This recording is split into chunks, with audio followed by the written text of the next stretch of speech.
All right.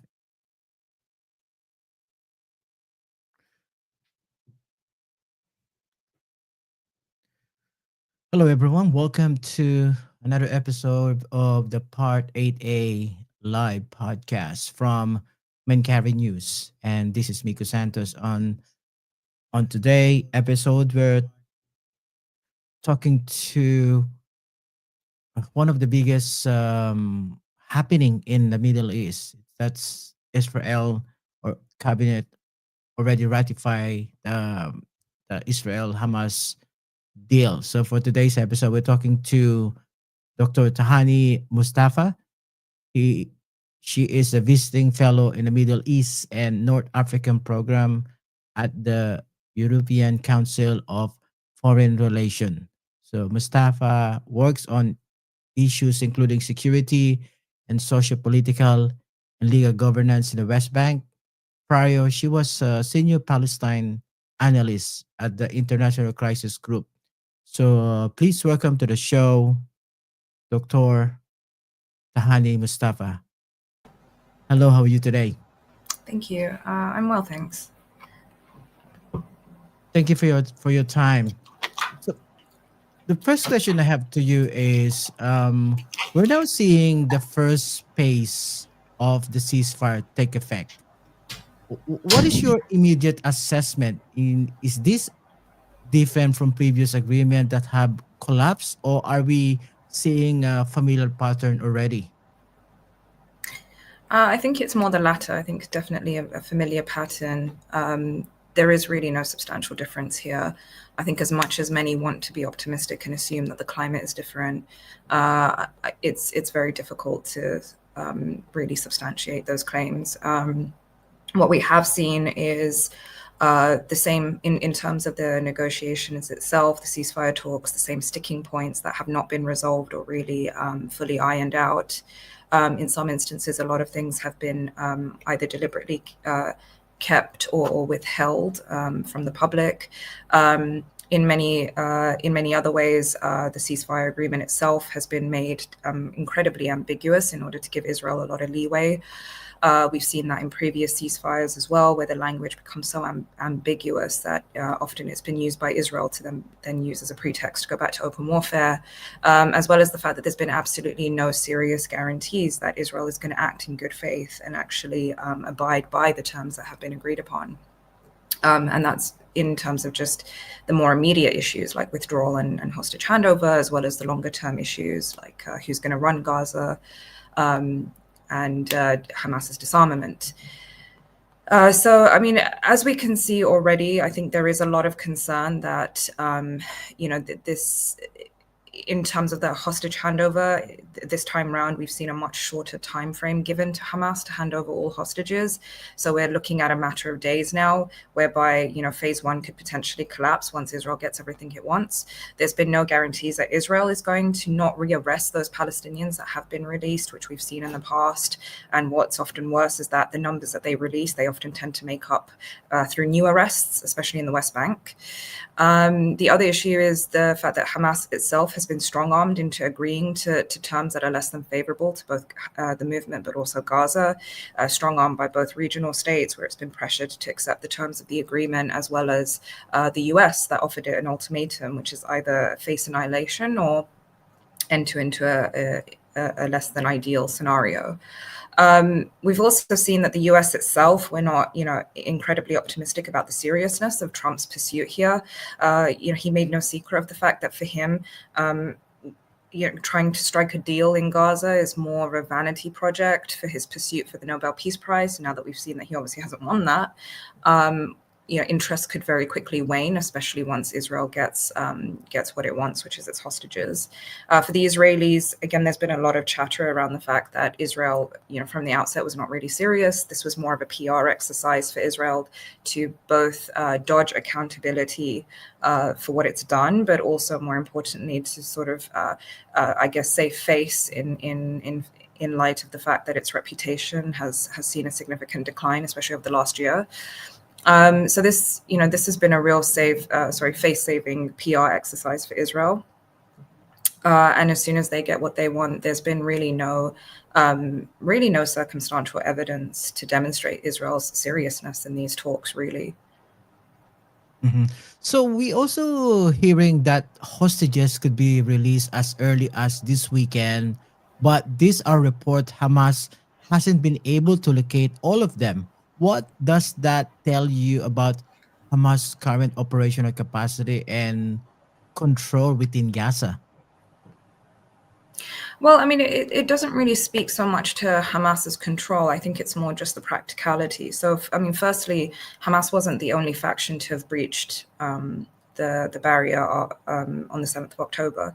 So there were other groups that had taken hostages that day, and other factions. Now, that's been an issue since the 7th of October, where Hamas has not been able to effectively communicate or allocate where all hostages are being currently held, simply because they don't have the actual space to do so. Israel is literally bombarding Gaza through both land, air, and sea. So it's been, completely impractical for them to be able to actually gather all the hostages together to significantly allocate any concrete numbers. And Israel has really not done anything to sort of assist in that process. So right now, that is part of the deal now, is that Hamas is being given a momentary sort of pause in order to be able to allocate all remaining hostages and hand them over. So once the hostages is already hangover to the Israel, let's what's gonna be happening for what you know about how these agreements work? How much weight do those kinds of guarantees actually carry once we give all the hostages?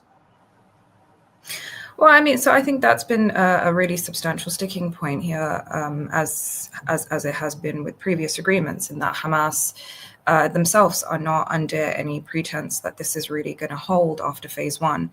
But they're also sort of, I think they've also understood now that the hostages are not the kind of playing card they thought they would be. If anything, they've actually empowered Israel to continue to do what it's done in Gaza. But in Mhm. terms of regional guarantees, I mean, look, there's been no real substantive pressure from any of these regional states, despite their public posturing. And I think that's where we need to be really mindful of the fact that public posturing is not the same as tangible, serious pressure, right? If you look at any regional state, not a single one of them have leveraged their normalization or peace deals with Israel to try and end what the onslaught that's been happening. Not a single state has recalled any of their ambassadors, even just a symbolic gesture like that. Not a single state has severed economic security and political ties with Israel. And I think worse yet, even though we've seen states like the UAE come out and say things like annexation are a red line, behind the scenes they're actually saying something completely different. And the same with the Saudis, the same with most other, potential power brokers here. In the context of, I guess, the broader international community, Israel's Western allies, the same thing. The EU, the largest trading partner with Israel, has refused to put any kind of substantive pressure on Israel. We're not even talking about just partial suspension of its trade agreement, the EU being the largest trading partner for Israel. Even that they haven't considered once in the last 2 years. Never mind the fact that in January, when Israel had unilaterally broke the agreement, and worse yet, then used starvation as a weapon of war, the EU issued a damning statement against Hamas, blaming them for for forcing Israel's hand to use starvation, right? The absolute moral outrage of that. And then the US, again, we've seen time and time again that the US is not a neutral broker in this conflict. And Trump has made absolutely no secret of the fact that attaining any kind of momentary pause or a cessation of hostilities really has nothing to do with ending the suffering on the ground, and everything to do with the fact that for him, it's a form of transaction, right? He's after a particular prize, which he didn't win. And now his attention could very much wane, his interest could wane, it could shift elsewhere. But there's been no indication that he's actually put any red lines for Israel here, or that there will be any significant red lines if Israel does try to use any kind of pretext to return back to open warfare. So there is a proposed technocratic council to govern Gaza. You've studied governance structure in Palestinian territories extensively. What are the realistic chances this actually works? I mean, look, it's not a matter of whether it works or not. I think there's been a lot of innovative technocratic solutions coming to, when it comes to governance in the occupied territories. That's really not the issue here. The issue is more politics, right? It's the kind of governing structures that Israel will and won't allow for, and it's the kind of governing structures that Israel's allies end up then supporting. In this case, this idea of a technocratic governing body in Gaza has been something that Israel's allies have floated around. But to be very mindful here, it is a deeply and inherently political project. It is meant to be a very depoliticized technocratic body that is answerable not to the people on the ground, but to an international set of brokers, whether that's the US, the Europeans, but ultimately doing the bidding of Israel, ensuring that this body is able to provide a very modicum level of services, education, potentially sanitation, health, but nothing in the way of serious security for Palestinians, more in the service of Israel, ensuring that Palestinians are disarmed, that they can't pose a threat to Israel. It really has nothing to do with enforcing law and order on the ground in the occupied territories. And worse yet, a lot of the more substantive sort of issues when it comes to things like who can and can't represent Palestinians are going to be determined by the international community, by Israel and its Western allies, actually. Even when it comes to the composition of this technocratic government, those will be selected not by Palestinians, but by people like Trump, people like Netanyahu,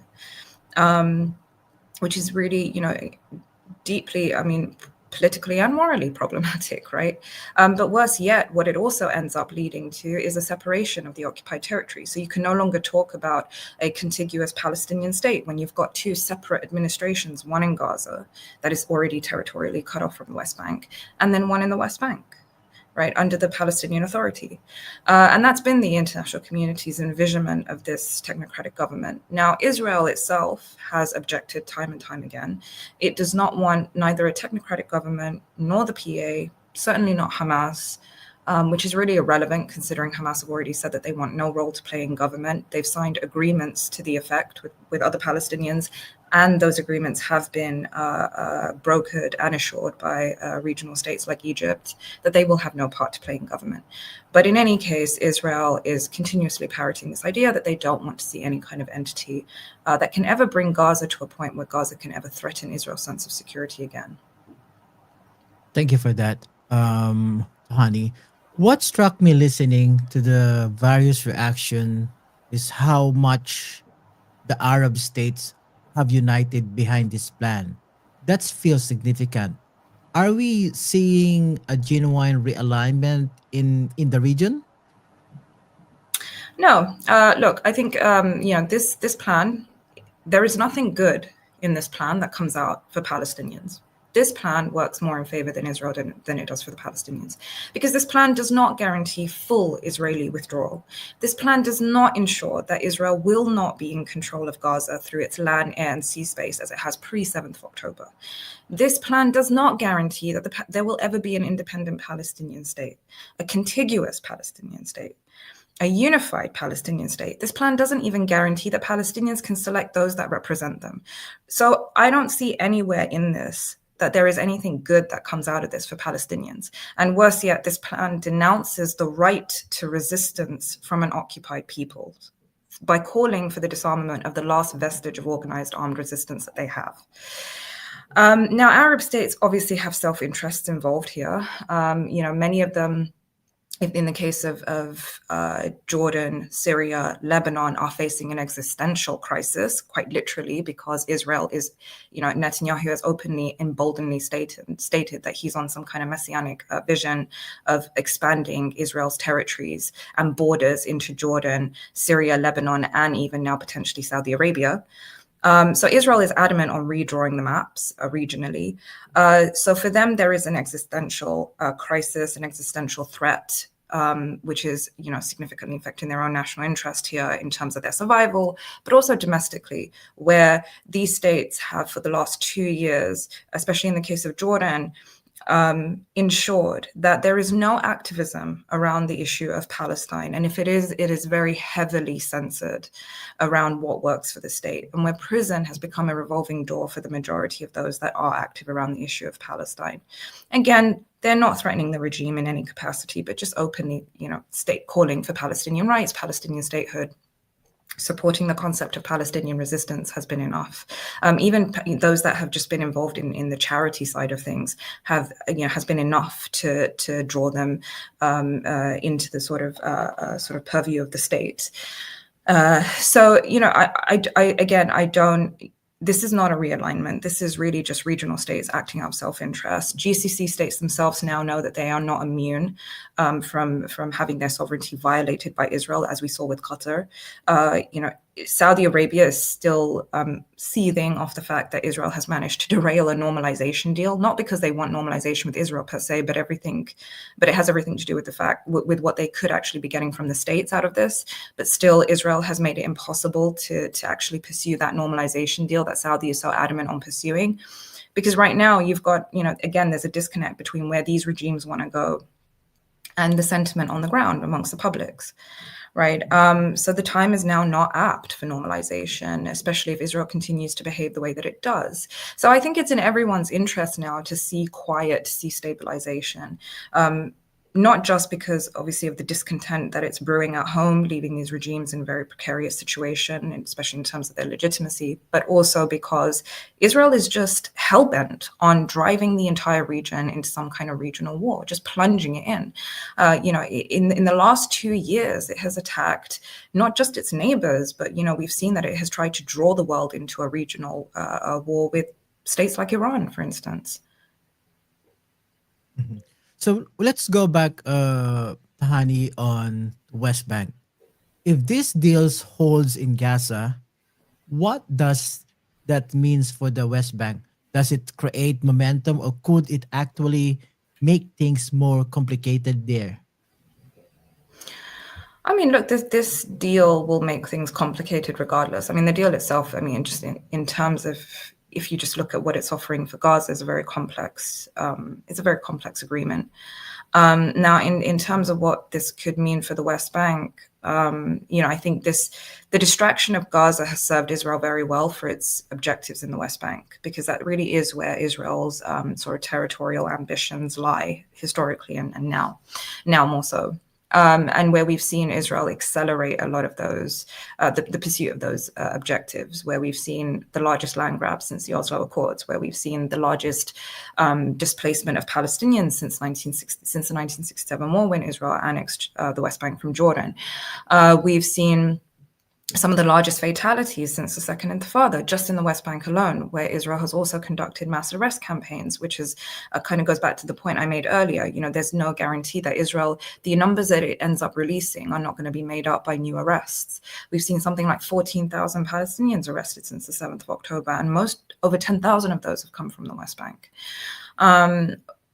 So, Israel, I think whenever we tend to see any kind of reprieve afforded to Gaza, that's often come at a cost. In January, we saw the cost coming at the expense of the West Bank, where we saw Israel launch Operation Iron Wall, one of the most lethal military operations the West Bank has seen in quite a while, that led to the displacement of 40,000 people and literally the indiscriminate killing of women, children, and men. In those neighborhoods, and Israeli far-right ministers making good on their promise to turn certain localities in the West Bank into mini Gazas. Now, I think the Israeli pretext at the time was that, they were clamping down on things like armed resistance. But I think you really need to consider, why is there why have younger generations been pushed to armed resistance when for the longest time Palestinians had renounced that, right? They had sort of very much renounced that as a means towards self-determination. And then the second issue was the fact that the PA, the Palestinian Authority, had successfully brokered a amnesty deal with a lot of those militants, putting them in prison in exchange for laying down their arms, which was not good enough for Israel at the time. And this is to quote, a Western military official who's been working closely between both the IDF and the Palestinian Authority, that at that time Israel didn't want to see militants in prison; they wanted them dead. Mhm.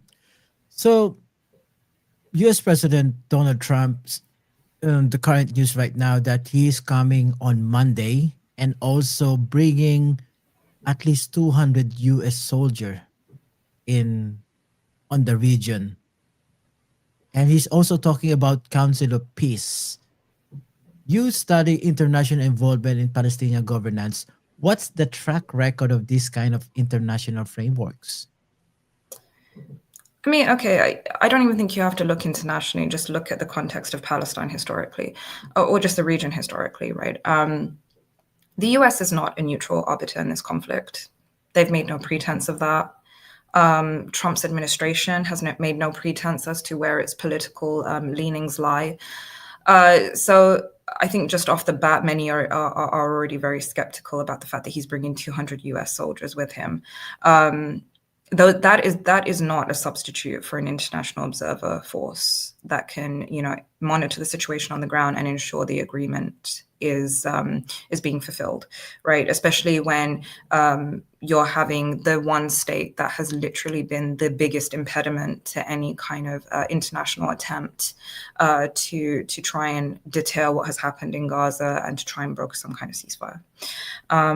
So that I think that's first of all the Board of Peace idea. I mean, I think many people have kind of drawn parallels between like the mandate system, which was basically a refashioned form of modern day colonialism back in the 20s.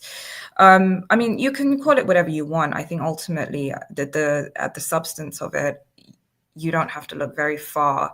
Never mind, all of the kind of duties that it has assigned itself, by the way, including, and this is if they really do draw influence from one of the plans that influence this, taking on diplomatic duties on behalf of the Palestinians, which is just absolutely insane, given that Palestinians still have the PLO, which is meant to be the legal representative of all Palestinians globally. It's internationally recognized as such and domestically amongst Palestinians. But I think more importantly, just look at the very people that will be running it, right? And I think one of the most contentious figures has been Tony Blair. Now, I think a lot of people tend to draw on his legacy, obviously in the region, which is horrendous, the Iraq War. But even his legacy in Palestine has been horrendous. When he was head of the quartet, this was at a time where the quartet had basically enforced an international embargo against against a democratically elected government, if not the first time in the region's history where we saw an opposition party become government. And their first recourse was to enforce an international embargo and enforce a bunch of conditions that they knew would set up the movement for failure. And since then, you've had states that were very much party to that regret that course of action. I think in hindsight, many of these states have openly come out and regretted that course of action, realizing that actually it had the adverse effect. It didn't end up producing the results that they thought it would, which was to isolate Hamas. It ended up actually, instilling the kind of status quo that we've had that's brought us to this point, to this current predicament. Worse yet, when Tony Blair was head of the quartet, you can just pinpoint certain examples when, he was the kind of his thinking when it came to governance, Palestinian governance, just on a very technocratic level here. He was someone that would insist on diverting funds for education, which is what the Ministry of Interior was trying to push for at the time, towards building, quote, more prisons in order to put more prisoners, anticipated prisoners, might I add. This was after the Second Intifada. So that's the kind of man that people think, and again, politics aside, but just that one example of his technocratic prowess, right, is the kind of man that they think is going to be the one that is the most competent to be able to enforce effective governance in the context of Gaza. That's a very interesting scenario. So, Dr. Tahani, we heard warnings about splinter groups and potential spoilers who might use violence to derail this process. What should we be watching for in the coming weeks, and what are the early warning signs in this falling apart? I mean, look, I think I think the biggest sort of focal point needs to be Israel, right? Because that is what has ended up derailing the previous pauses, let's say, whether that's November 2023, January 2025, or even just generally where we've had ceasefire talks going on, and where Israel has managed to find a way to torpedo those at every turn. So, I think it's not so much about spoiler groups, more like spoiler states. And I think it's really difficult to sort of pinpoint what it could be, because Israel has literally latched on to any pretense in order to unilaterally break a ceasefire. And it really doesn't have to latch on to much, especially given that there's really no serious international pressure to rein it in. And as I gave the example of the January 2025 as a really good example of that. I mean, Israel really couldn't find anything during that first phase that could have been a legitimate excuse to have ended it sooner. It was really when they got into phase 2 that Israel then decided to unilaterally just break it, right? But in that entire, I think, month that it lasted through, it was very difficult for Israel to latch onto anything, because there really hadn't been any serious violation from Hamas's part. Israel, on the other hand, committed something like 962 violations, as well as rescinded and redrew a lot of the borders where it was supposed to withdraw. So I think really, our eyes need to be on Israeli actions on the ground. And really seeing what happens past Monday, which is really the cutoff date for when Hamas has to hand over all the hostages. Dr. Tahani Mustafa of European Council of Foreign Relations, thank you so much for your time. Thank you. Thanks so much. Thank you so much. That's another episode of Part 8A, and see you again next week. Thank you. Thanks. Thank you again for having me. Okay, give me a second.